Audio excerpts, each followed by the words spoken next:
علیکم ورحمۃ اللہ وبرکاتہ۔ اقرا روضۃ الاطفال ٹرسٹ،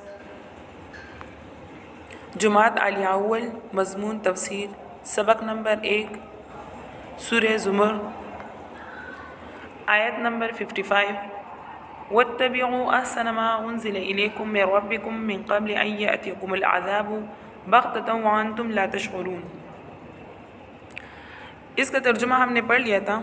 اس کی تفسیر کی طرف دیکھیں۔ واتبعوا احسن ما انزل الیکم، احسن ما انزل سے مراد قرآن پاک ہے، اور پورا قرآن احسن ہے،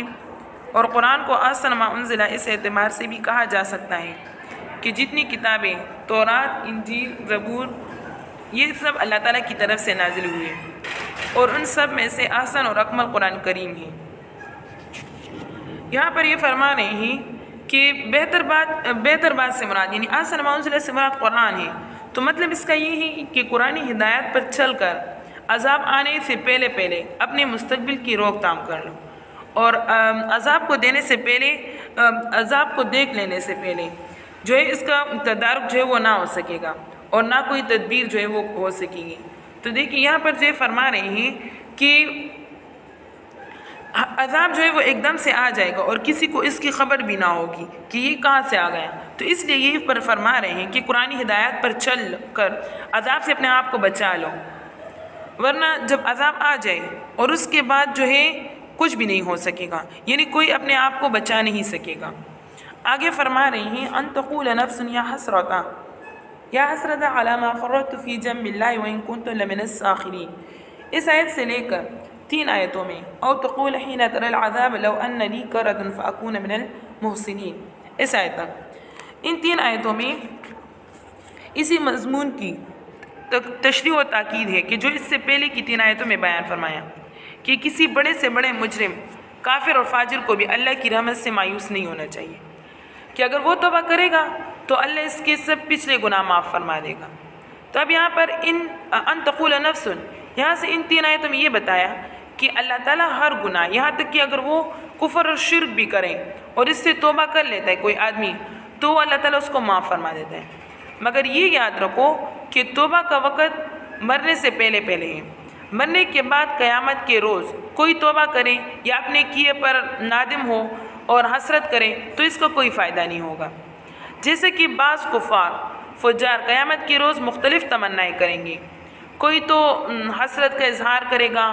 اور افسوس میں نے اللہ تعالیٰ کی اطاعت کیوں نہیں مانی،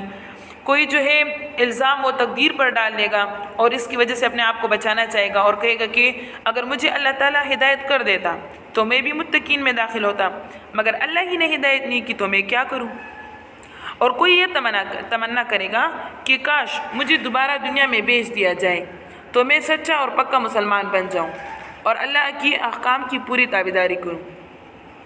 مگر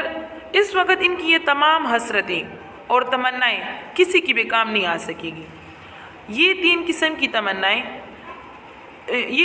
کی تمنائیں ہو سکتا ہے کہ یہ مختلف لوگوں کی ہو، اور یہ بھی ممکن ہے کہ یہ تینوں تمنائیں ایک کے بعد دوسرا ایک ہی جماعت کے کفار کی طرف سے ہو، کیونکہ آخری قول جس میں دوبارہ دنیا میں آنے کی تمنا ہے اس کے ساتھ آیت میں ذکر ہے کہ وہ عذاب کا مشاہدہ کرنے کے بعد ہوگا، اور اس سے بظاہر یہ معلوم ہوتا ہے کہ پہلے دونوں قول یہ عذاب کا مشاہدہ کرنے سے پہلے کے ہیں کہ قیامت کے روز اول تو اپنے عمل کی تقصیرات کو جو ہے وہ یاد کریں گے، یعنی انہوں نے جو گناہ کیا تھا اس کو یاد کریں گے اور کہیں گے کہ یا حسرتا علی ما فرطت فی جنب اللہ، پھر عذر اور بہانے کے طور پر کہیں گے کہ ہم تو معذور تھے، اگر اللہ تعالیٰ ہمیں ہدایت کرتا تو ہم بھی تابعدار بن جاتے اور متقین بن جاتے، مگر جب اس نے ہمیں ہدایت نہیں کی تو ہمارا کیا قصور ہے۔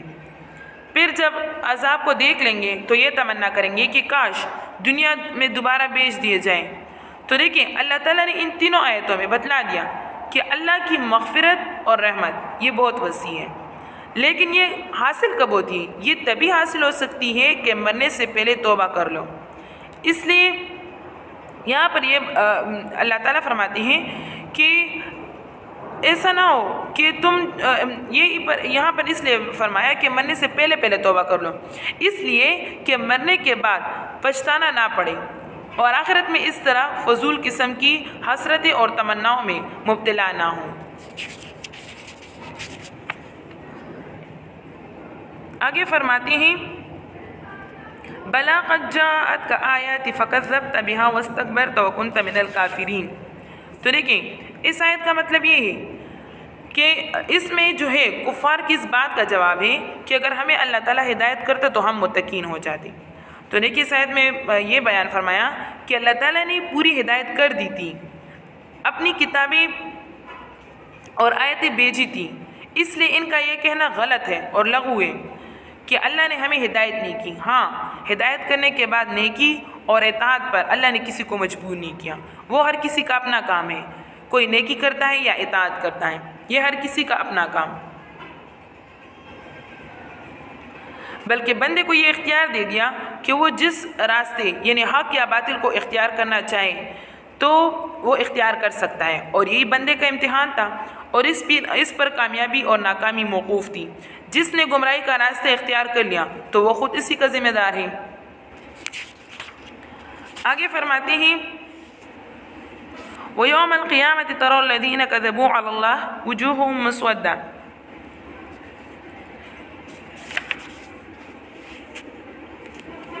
کہ یہاں پر جو ہے فرما رہے ہیں کہ قیامت کے دن آپ ان لوگوں کو دیکھیں گے کہ جنہوں نے اللہ تعالیٰ پر جھوٹ باندھا تھا تو ان کے چہرے سیاہ ہوں گے۔ تو دیکھیں اللہ تعالیٰ پر جھوٹ باندھنا، یہ اس سے کیا مطلب؟ اس کا مطلب یہ ہے کہ اللہ تعالیٰ کی طرف سے جو سچی بات آئی اور ان لوگوں نے اس کو جھٹلایا تو یہ اللہ تعالیٰ پر جھوٹ باندھنا ہی ہے، کیونکہ جھٹلانے والا دعویٰ کرتا ہے کہ اللہ تعالیٰ نے فلاں بات نہیں کہی، یعنی اگر کوئی آدمی کسی کو جھٹلاتا ہے تو وہ اس بات کا دعویٰ کرتا ہے کہ اللہ نے یہ فلاں بات نہیں کی، حالانکہ واقعی میں اللہ تعالیٰ نے کہی ہے۔ تو دیکھیں جن لوگوں نے اللہ تعالیٰ کو جھٹلایا اور اللہ تعالیٰ کی بات کا انکار کیا تو ان جھوٹوں کو چہروں پر قیامت کے دن سیاہی ہوگی، قیامت کے دن اس جھوٹ کی سیاہی ان کے چہروں پر ظاہر ہوگی۔ آگے فرماتے ہیں الیس فی جہنم مثوی للمتکبرین۔ تو یہاں پر فرماتے ہیں کہ ابن ابی حاتم کے مرفوع حدیث ہے، فرماتے ہیں کہ تکبر کرنے والوں کا حشر قیامت کے دن چیونٹیوں کی صورت میں ہوگا، ہر چھوٹی سے چھوٹی مخلوق بھی انہیں رونتی جائے گی، یہاں تک کہ جہنم کے جیل خانے میں بند کر دیے جائیں گے، اس جہنم میں کہ جس کا نام بولس ہے اور جس کی آگ بہت تیز اور نہایت ہی مصیبت والی ہے، اور جہنمیوں کے لہو، پیپ اور گندگی انہیں پلائی جائے گی۔ آگے فرماتے ہیں وَيُنَجِّ اللَّهُ الَّذِينَ اتَّقَوْا بِمَفَازَتِهِمْ لَا يَمَسُّهُمُ السُّوءُ وَلَا هُمْ يَحْزَنُونَ۔ یعنی اللہ تعالیٰ متقین کو ان کی جو ہے ازلی کامیابی اور سعادت کی بدولت جو ان کو کامیاب کر دیں گے اور ان کو بلند مقام پر پہنچا دیں گے۔ جہاں متقین لوگ یعنی وہ لوگ جنہوں نے اللہ تعالیٰ کی تابعداری کی تھی، اللہ تعالیٰ کا حکم مانا تھا، تو وہاں پر یہ لوگ ہر قسم کی برائیوں سے یعنی ان کو اللہ تعالیٰ بلند مقام عطا کر دیں گے، تو وہاں پر یہ لوگ ہر قسم کی برائیوں سے محفوظ رہیں گے اور ہر طرح کی فکر اور غم سے آزاد ہوں گے۔ آگے فرماتے ہیں اللہ خالق کل شیء وهو علی کل شیء وکیل لہ مقالید السماوات والارض والذین کفروا بآیات اللہ اولئک هم الخاسرون۔ تو یہاں پر فرماتے ہیں کہ اللہ تعالیٰ ہر چیز کو پیدا کرنے والا ہے، اور پیدا کرنے کے بعد اس کی بقا یعنی باقی رہنا اور حفاظت کا ذمہ دار بھی اللہ تعالیٰ ہے، اور زمین اور آسمان کی تمام چیزوں میں تصرف اور اقتدار بھی اسی کو حاصل ہے۔ یہاں پر فرمایا لہو مقالید السماوات والارض۔ مقالید یہ جمع مقلاد یا مقلید کی ہے، جو قفل کی کنجی کے لیے بولا ہے، قفل تالے کو کہا جاتا ہے، تو تالے کی کنجی کے لیے بولا جاتا ہے۔ اور بعض حضرات نے کہا کہ دراصل یہ لفظ فارسی زبان سے معرب کیا گیا ہے۔ فارسی میں کنجی جو ہے وہ کلید کو کہتے تھے، کنجی کو کلید کہتے ہیں، فارسی میں کنجی کو کلید کہتے ہیں، اور اس کو پھر معرب کر کے اقلید بنایا گیا اور پھر اس کی جمع مقالید لائی گئی۔ تو دیکھیں کنجیوں کا کسی کے ہاتھ میں ہونا تو یہ اس کے مالک اور متصرف ہونے کی علامت ہے، یعنی اگر کسی کے ہاتھ میں کنجی ہو تو اس کا مطلب یہ ہے کہ یہ اس چیز کا مالک ہے اور اس کے پاس اس چیز کا تصرف ہے۔ اس لیے آیت کا مطلب یہ ہے کہ آسمانوں اور زمینوں میں جو خزانے اللہ تعالیٰ کے مستور ہیں یعنی چھپے ہوئے ہیں، تو ان سب کی کنجیاں اللہ کے ہاتھ میں، اللہ تعالیٰ کے ہاتھ میں ہیں، اور وہی ان کا محافظ ہے اور وہی متصرف ہے، اور جب چاہے اور جس کو چاہے اور اللہ تعالیٰ جس قدر چاہے تو ان کو عطا کرتے ہیں، اور جس کو نہ چاہے انہیں نہیں عطا کرتے۔ پھر بعض روایات میں حدیث کو تیسرا کلمہ یعنی سبحان اللہ والحمد للہ ولا الہ الا اللہ واللہ اکبر ولا حول ولا قوت الا باللہ العلی العظیم، اس کو مقالید السماوات فرمایا ہے۔ تو اس کا مطلب یہ ہے کہ جو شخص صبح اور شام یہ کلمہ پڑھتا ہے اس کو اللہ تعالیٰ آسمان اور زمین کے خزانوں کی نعمتیں عطا فرماتا ہے۔ پھر آگے فرمایا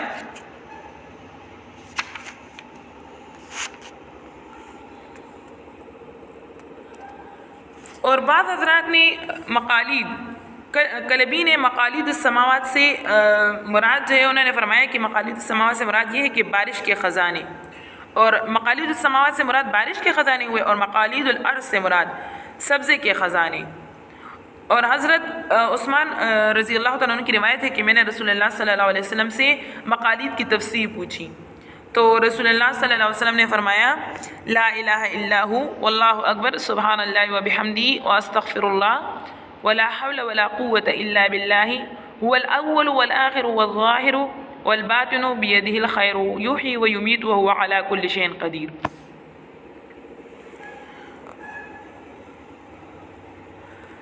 یہاں پر اب فرماتے ہیں کہ والذین کفروا بآیات اللہ اولئک هم الخاسرون، جو لوگ اللہ تعالیٰ کی آیتوں کو نہیں مانتے تو وہ بڑے خسارے میں رہیں گے۔ آیات اللہ سے مراد کلمہ تمجید، کلمات تمجید اور توحید، یا قرآن مجید، یا اللہ تعالیٰ کی قدرت، یعنی اللہ تعالیٰ کی قدرت کے نشانات اور علامات ہیں۔ اب یہاں پر فرمایا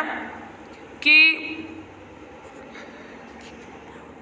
قل افغیر اللہ تأمرونی اعبد ایھا الجاہلون،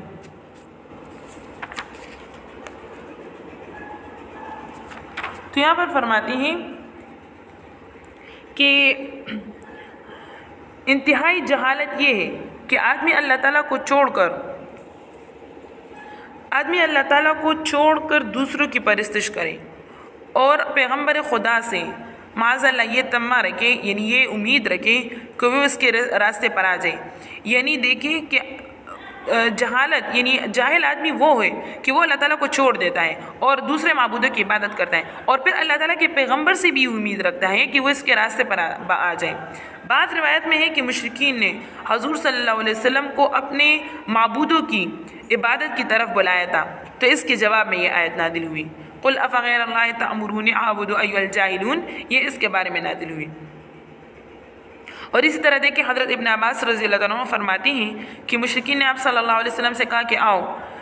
تم ہمارے معبودوں کی عبادت کرو تو ہم تمہاری رب کی عبادت کریں گے، تو اس پر یہ آیت نازل ہوئی قل افغیر اللہ تأمرونی اعبد ایھا الجاہلون، یہاں سے لے کر وَلَتَكُونَنَّ مِنَ الْخَاسِرِينَ تک یہ آیت نازل ہوئی۔ اب آگے فرماتے ہیں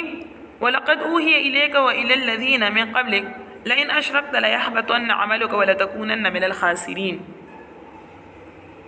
یہاں پر فرماتے ہیں کہ اگر عقلی حیثیت سے دیکھا جائے تو تمام چیزوں کا پیدا کرنا اور باقی رکھنا اور اس میں ہر قسم کے تصرفات کرنا یہ صرف اور صرف اللہ تعالیٰ کا کام ہے۔ تو اللہ تعالیٰ کا جب یہ سب پیدا کرنا اللہ تعالیٰ کا کام ہے تو عبادت کا مستحق بھی وہی ہونا چاہیے، اور اسی کے سوا کوئی کسی دوسرے کو عبادت کا مستحق نہیں ماننا چاہیے۔ یہاں پر فرما رہے ہیں کہ مشرکین کہ آخرت یہاں پر ہر نبی کو بذریعہ یہ وہی بتلا دیا گیا، بذریعہ وہی اس کو بتلا دیا گیا کہ آخرت میں مشرک کے تمام اعمال وہ ضائع ہیں، اور شرک کا انجام خاص یہ نقصان کے علاوہ اور کچھ نہیں ہوگا۔ تو لہٰذا انسان کا فرض ہے کہ وہ ہر طرف سے ہٹ کر ایک اللہ کی عبادت کریں اور اس کا شکر گزار بندہ بن جائیں، اور اس کی عظمت اور جلال کو سمجھیں، اور عاجز اور حقیر مخلوق کو اس کا شریک نہ ٹھہرائیں۔ یہاں پر ابھی فرما رہے ہیں وَمَا قَدْرُ اللَّهَ حَقَّ قَدْرِهِ، حق قدر ہی یہاں پر فرمایا کہ مشرکین نے اللہ تعالیٰ کی عظمت اور جلال کو نہیں سمجھا اور نہ اس کا خیال رکھا، جہاں تک ایک بندے کو سمجھنا چاہیے اور اس کا خیال رکھنا چاہیے، اور اس کی اعلیٰ شان اور اعلیٰ مرتبے کا تصور رکھنے والا، یعنی اجمالی تصور رکھنے والا کیا عاجز اور محتاج مخلوق کو، حتیٰ کہ پتھر کی بے جان مورتیوں کا مطلب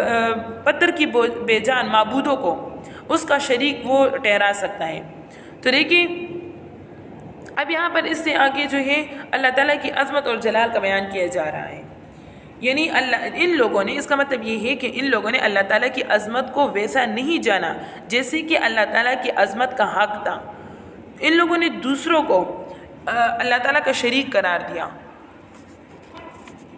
یہاں پر ابھی آگے فرما رہے ہیں وَالْعَرْضُ جَمِيعًا قبضته یوم القیامہ والسماوات مطویات بیمینہ سبحانہ وتعالی عما یشرکون۔ مطلب اس کا یہ ہے کہ قیامت کے روز زمین کا اللہ تعالیٰ کی مٹھی میں ہونا اور آسمانوں کا لپیٹ کر اس کے داہنے ہاتھ میں ہونا، تو یہ تو اسلاف متقدمین کے نزدیک اپنے حقیقی معنوں میں ہے، یعنی اللہ تعالیٰ کی مٹھی میں جو ہے وہ زمین ہوگی اور آسمان کو جو ہے لپیٹ دیا جائے گا، وہ اللہ تعالیٰ کے داہنے ہاتھ میں ہوں گے، تو اسلاف مقدمین نے اس کو حقیقی معنی میں مانا ہے، مگر اس کا مضمون یہ آیت متشابہات میں سے ہے اور اس کی حقیقت اللہ تعالیٰ کے سوا کسی کو معلوم نہیں ہے۔ عام لوگوں کو اس کی حقیقت معلوم کرنے کی کوشش سے بھی منع کیا گیا ہے، یعنی یہ متشابہات میں سے بس ہمیں صرف اس پر ایمان لانا چاہیے، اس کے معنی میں غور و فکر اور اس کے معنی کی جانچ پڑتال کرنے کی کوشش نہیں کرنا چاہیے، اس پر صرف اور صرف ایمان لانا چاہیے کہ جو کچھ اس سے اللہ تعالیٰ کی مراد ہے وہ حق اور صحیح ہے۔ اور چونکہ اس آیت کے ظاہری الفاظ سے اللہ تعالیٰ کے لیے مٹھی اور دائیں ہاتھ کا ہونا معلوم ہوتا ہے، اور جو اعضاء اور جوارے جسمانی ہیں، مطلب یہ جسمانی جوارے پر دلالت کرتا ہے کہ مٹھی اور ہاتھ کا ہونا، اور اللہ تعالیٰ تو جسم اور جسمانیت سے پاک ہے۔ اس کی طرف آیت کے خاتمے میں اشارہ کر دیا کہ ان الفاظ کو اپنے اعضاء پر قیاس مت کرو کہ اللہ تعالیٰ ان سے پاک ہے، فرمایا سبحانہ وتعالی عما یشرکون، کہ اللہ تعالیٰ ان چیزوں سے پاک ہے، یعنی ہاتھ یا مٹھی سے اللہ تعالیٰ کے یہ پاک ہے، اعضاء سے اللہ تعالیٰ پاک ہے۔ اب علماء متاخرین نے اس آیت کو ایک تمثیل یعنی مثال کے طور پر اور مجاز اس کو قرار دیا اور یہ معنی بیان کیا کہ کسی چیز کا مٹھی میں ہونا اور دانے ہاتھ میں ہونا یہ کنایہ ہوتا ہے اس پر کہ پوری طرح جو ہے قدرت اور قبضہ، اس سے مراد پوری طرح قدرت اور قبضہ ہے، یعنی اللہ تعالیٰ کی قدرت اور قبضہ میں زمین اور آسمان یہ سب کچھ ہے، اس کا مطلب یہ ہے۔ اب یہاں پر آگے فرما رہے ہیں کہ وَنُفِخَ فِي الصُّورِ فَصَعِقَ مَنْ فِي السَّمَاوَاتِ وَمَنْ فِي الْأَرْضِ إِلَّا مَنْ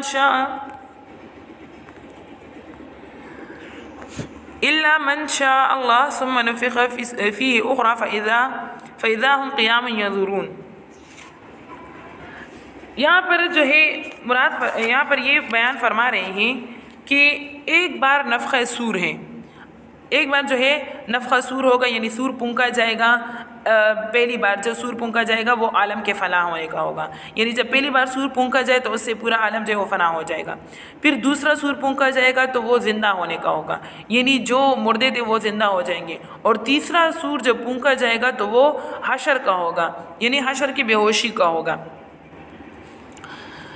اور چوتھا سور یہ خبردار ہونے کا کہ اس کے بعد اللہ تعالیٰ کے سامنے سب کی پیشی ہوگی۔ لیکن علماء محققین کے نزدیک کل 2 مرتبہ سور پھونکا جائے گا، پہلی مرتبہ میں سب کے ہوش و حواس اڑ جائیں گے، پھر زندہ تو مردے ہو جائیں گے، یعنی جو زندہ تھے وہ مردہ ہو جائیں گے، اور جو مر چکے تھے تو ان کی روح پر بے ہوشی کی کیفیت طاری ہو جائے گی۔ پھر اس کے بعد دوسرا سور پھونکا جائے گا کہ جس سے مردوں کی ارواح یعنی ان کی جو روح ہے وہ بدن کی طرف واپس آ جائے گی، اور بے بے ہوشوں کو اس سے افاقہ ہوگا۔ اس وقت محشر کے عجیب غریب منظر جو ہے وہ عجیب اور غریب منظر کو حیرت زدہ ہو کر لوگ تکتے رہیں گے، پھر اللہ تعالیٰ کی پیشی میں تیزی کے ساتھ حاضر کیے جائیں گے۔ یہاں پر بھی فرمایا الا من شاء اللہ، تو بعض نے تو اس سے مراد جبرائیل اور میکائیل اور اسرافیل اور ملک الموت مراد لیے ہیں، اور بعض نے اس سے مراد حملۃ العرش کو بھی اس میں شامل کیا ہے کہ اس سے 4 فرشتے بھی مطلب اللہ تعالیٰ ان کو نہیں بے ہوش کریں گے، اور اس کے ساتھ ساتھ حملۃ العرش بھی اس میں شامل ہے۔ اور بعض کے نزدیک انبیاء اور شہداء مراد ہیں، لیکن اللہ بہتر جانتے ہیں، واللہ اعلم۔ بہرحال یہ استثناء اس نفخے کے وقت ہوگا کہ اس کے بعد ممکن ہے، یعنی جب پہلا مرتبہ سور پھونکا جائے، اس کے بعد ممکن ہے کہ ان پر بھی فنا طاری کر دی جائے، کیونکہ اللہ تعالیٰ آخر میں فرمائیں کہ لمن الملک اليوم للہ الواحد القہار، اور قیامت کے دن سور میں جب سور پھونکا جائے گا تو فوراً تمام آسمان اور زمین والوں کے ہوش اڑ جائیں گے، مگر جس کو اللہ تعالیٰ چاہے گا تو پھر اس میں جو ہے اس کو محفوظ رکھے گا، اور پھر اس سور میں دوبارہ پھونکا جائے گا تو دفتن سب کے سب جو ہے وہ قبروں سے نکل جائیں گے۔ نفخہ، یہ پہلی بار سور جو ہے وہ جب پھونکا جائے تو اس سے یہ مراد ہے۔ فصیقہ مطلب یہ ہے کہ آسمان اور زمین والے سب کے سب ان کے سب ہوش حواس اڑ جائیں گے۔ اور حسن نے فرمایا کہ الا من شاء اللہ سے مراد صرف تنہا اللہ تعالیٰ کی ذات ہے۔ حسن رحمہ اللہ نے فرمایا کہ الا من شاء سے مراد صرف اور صرف اللہ تعالیٰ کی ذات ہے۔ فَإِذَا هُمْ قِيَامٌ، تو دیکھیں ایک دم سب لوگ قبروں سے نکل کر کھڑے ہو جائیں گے، اور حیرانی کے ساتھ ہر طرف نظر گما کر دیکھیں گے، یا ينظرون کا یہ مطلب ہے کہ وہ انتظار کریں گے کہ آئندہ ہمارے متعلق کیا حکم ہوگا اور ہمارے ساتھ کیا معاملہ کیا جائے گا۔ اس کا مطلب یہ ہے وَأَشْرَقَتِ الْأَرْضُ بِنُورِ رَبِّهَا وَوُضِعَ الْكِتَابُ وَجِيءَ بِالنَّبِيِّينَ وَالشُّهَدَاءِ، یہاں پر فرمایا کہ اس کے بعد اللہ تعالیٰ حساب کے لیے اپنی شان کے مناسب نزول و اجلال فرمائیں گے، اور اس وقت اللہ تعالیٰ کی تجلی اور نور یہ اس سے جو ہے محشر کی زمین وہ چمک اٹھے گی، اور حساب کا دفتر وہ کھلے گا، سب کے اعمال نامے سامنے رکھ دیے جائیں گے، انبیاء علیہ السلام اور دوسرے گواہ وہ دربار میں حاضر ہوں گے، اور ہر شخص کے اعمال نامے کا نہایت جو ہے انصاف سے ٹھیک فیصلہ سنایا جائے گا، کسی پر کسی قسم کی زیادتی نہیں ہوگی۔ شہداء سے مراد انبیاء علیہ السلام کے علاوہ فرشتے اور امت محمدیہ صلی اللہ علیہ وسلم کے لوگ اور انسان کے ہاتھ پاؤں وغیرہ سب ہو سکتے ہیں۔ دیکھیں اللہ تعالیٰ کا نور، بغوی رحمہ اللہ نے لکھا ہے کہ جب اللہ تعالیٰ بندوں کا فیصلہ کرنے کے لیے جلوہ فرمائیں گے، یعنی ظاہر ہوں گے، تو جس طرح کھلے ہوئے آسمان پر چمکتے سورج کو دیکھنے میں کوئی شک نہیں ہوتا، اسی طرح اللہ تعالیٰ کے نور کو دیکھنے میں بھی کسی کو کوئی شبہ نہیں ہوگا۔ اور حسن بصری اور سدین رحمہ اللہ نے فرمایا کہ نور رب سے مراد عدل و انصاف ہے، یعنی عدل و انصاف یا عدل سے آبادیوں کی زینت اور اظہار حقوق، عدل سے جو ہے وہ آبادیوں کی زینت اور حقوق کا اظہار ہوتا ہے، اور نور سے بھی جو ہے مقامات کا حسن اور انکشاف، یعنی اشیاء کا انکشاف ہوتا ہے۔ حسن بصری رحمہ اللہ سدی نے فرمایا کہ نور رب سے مراد عدل و انصاف ہے، تو جس طرح عدل سے آبادیوں کی زینت ہوتی ہے اور حقوق کا اظہار ہوتا ہے، تو اسی طرح نور سے بھی مقامات کا حسن اور اشیاء کا انکشاف ہوتا ہے، اور جیسے ظلم کو تاریکی کہا جاتا ہے اسی طرح عدل کو نور قرار دیا گیا، اور رسول اللہ صلی اللہ علیہ وسلم نے فرمایا کہ قیامت کے دن الظلم ظلمات یوم القیامہ، کہ ظلم قیامت کے دن تاریکی کی صورت میں ہوگا، تو اس سے یہ مراد ہے۔ آگے فرما رہے ہیں کہ وَوُفِّيَتْ كُلُّ نفس ما عملت وَهُوَ عَالِمٌ بِمَا يَفْعَلُونَ، یعنی نیکی کے بدلے میں کمی اور بدی کے بدلے میں زیادتی نہ ہوگی، جس کا جتنا عمل اچھا یا برا اس نے کیا ہوگا سب اللہ تعالیٰ کے علم میں، اور اسی کے موافق اس کو بدلہ ملے گا۔ وَهُوَ عَالِمٌ بِمَا يَفْعَلُونَ، یعنی گواہ آتے ہیں ان کے الزام کو، ورنہ اللہ سے جو ہے وہ کوئی چیز پوشیدہ نہیں ہے۔ اللہ تعالیٰ جو ہے اس پر جو ہے وہ ان کے الزام پر جو ہے یعنی یہ لوگ کہیں گے کہ ہم نے تو ایسا نہیں کیا تھا، تو اس وقت ان پر جو ہے گواہ پیش کیے جائیں گے۔ اور حال یہ ہے کہ وہ عالم بما یفعلون، اللہ تعالیٰ کو ہر چیز کا علم ہے، اللہ تعالیٰ سے کوئی چیز بھی پوشیدہ نہیں ہے۔ وسیق الذین کفروا الی جہنم زمرا، یعنی تمام کافروں کو دھکے دے کر نہایت ذلت اور خواری کے ساتھ دوزخ کی طرف جو ان کو ہانکا جائے گا۔ اور چونکہ کفر کے اقسام اور مراتب ہوتے ہیں تو ہر قسم اور ہر درجے کے کافروں کا گروہ الگ الگ کر دیا جائے گا۔ زمر یہ متعدد متفرق جماعتوں اور ٹولیوں کو کہا جاتا ہے، ایک کے پیچھے دوسری، اور گمراہ ہونے کے درجات کے لحاظ سے جماعت بندی اور ترتیب ہوگی، اس لیے یہاں پر یہ مراد ہے۔ حتی اذا جاؤہا فتحت ابوابہا، یہاں پر فرماتے ہیں کہ جس طرح دنیا میں جیل خانے کا دروازہ وہ کھلا نہیں رہتا، بلکہ جس طرح کسی قیدی کو جیل میں داخل کر دیا جاتا ہے، کیا جاتا ہے تو اس کے لیے دروازہ کھول دیا جاتا ہے پھر بند کر دیا جاتا ہے، ایسے ہی وہاں پر جس وقت دوزخ کے قریب پہنچیں گے تو دروازے کھول کر جو ہے دوزخی کو اس میں دھکیل دیا جائے گا، اس کے بعد دروازہ پھر بند کر دیے جائیں گے۔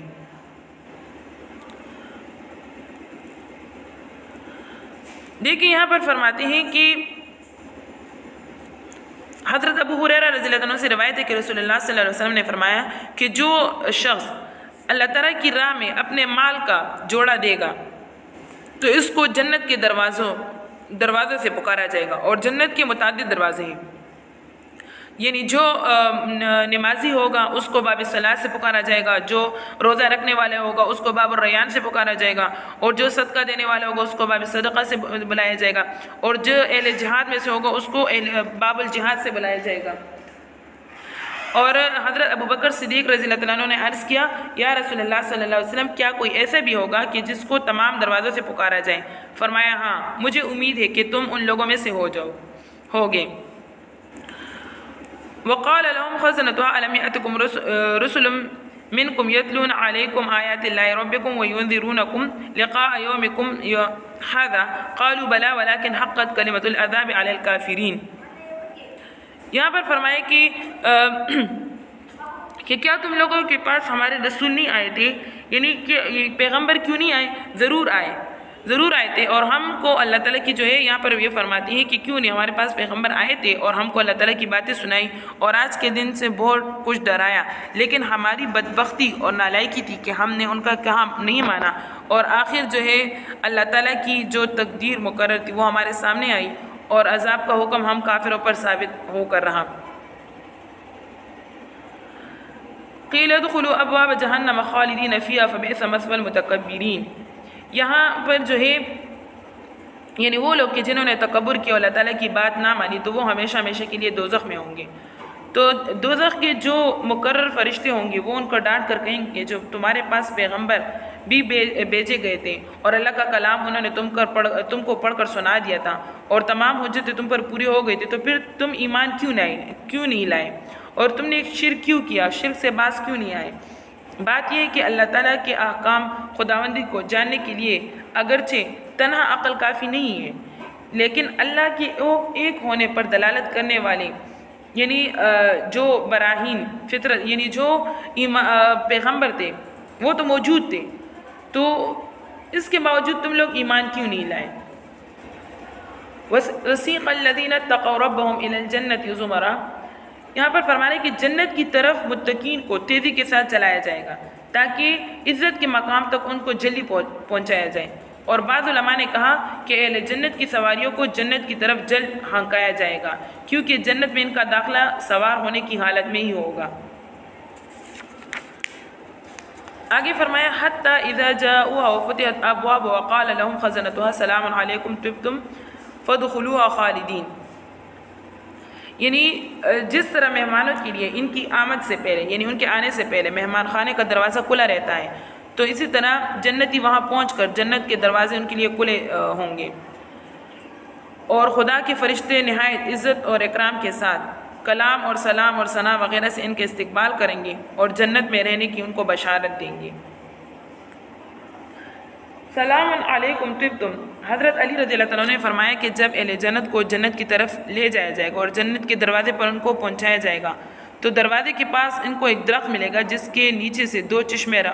جاری ہوں گے۔ ایک چشمے میں مومن نہائے گا تو بیرونی جسم کی طہارت ہو جائے گی، اور دوسرے چشمے کا پانی پیے گا تو اندرونی طہارت بھی سے حاصل ہو جائے گی۔ اور پھر فرشتے جنت کے دروازے پر ان کا استقبال کریں گے اور کہیں گے سلام علیکم طبتم فادخلوها خالدین۔ زجاج رحمہ اللہ نے کہا کہ طبتم کا مطلب یہ ہے کہ تم دنیا میں شرک اور گناہوں کی گندگی سے پاک تھے۔ حضرت ابن عباس رضی اللہ عنہ نے یہ مطلب بیان کیا کہ تمہارا یہ مقام پاک ہے۔ اور فادخلوها اس میں فا سببیہ ہے، جس سے معلوم ہوتا ہے کہ ان لوگوں کا پاک ہونا ہی جنت میں داخل ہونے کا سبب ہوگا۔ وقالوا الحمد للہ الذی صدقنا وعدہ وأورثنا الأرض نتبوأ من الجنة حیث نشاء۔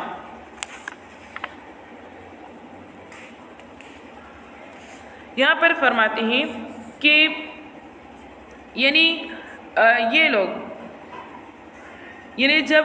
فرشتے جنت میں جب مومنوں سے کہیں گے کہ جنت میں داخل ہو جاؤ تو وہ جنت میں داخل ہو جائیں گے، اور جنت کے اندر وہ نعمتیں پائیں گے کہ جو نہ کسی آنکھ نے دیکھی ہوگی اور نہ کسی کان نے سنی ہوگی اور نہ کسی کے دل میں ان کے تصور آیا ہوگا، اور کہیں گے کہ اللہ کا شکر ہے کہ جس نے اپنا وعدہ سچا کر کے دکھایا اور ہمیں وارث کر دیا زمین کا۔ وَأَوْرَثْنَا الْأَرْضَ سے مطلب یہ ہے یعنی زمین جنت کا ہم کو یعنی جنت کی زمین کو ہم کو مالک بنایا، یا وارث بنانے سے مراد یہ ہے کہ مالک بنا دینا۔ نَتَّبَوْا مِنَ الْجَنَّةِ حَيْثُ نَشَاء، یہاں پر مطلب یہ ہے کہ اہل جنت کے لیے اپنے اپنے مکانات، محلات اور باغات تو ہوں گے ہی، ان کو یہ اختیار دیا جائے گا کہ دوسرے اہل جنت کے پاس ملاقات اور تفریح کے لیے جایا کریں، یعنی وہ ایک دوسرے کی ملاقات کے لیے بھی جا سکیں گے۔ صدق اللہ العظیم، وآخر دعوانا ان الحمد للہ رب العالمین۔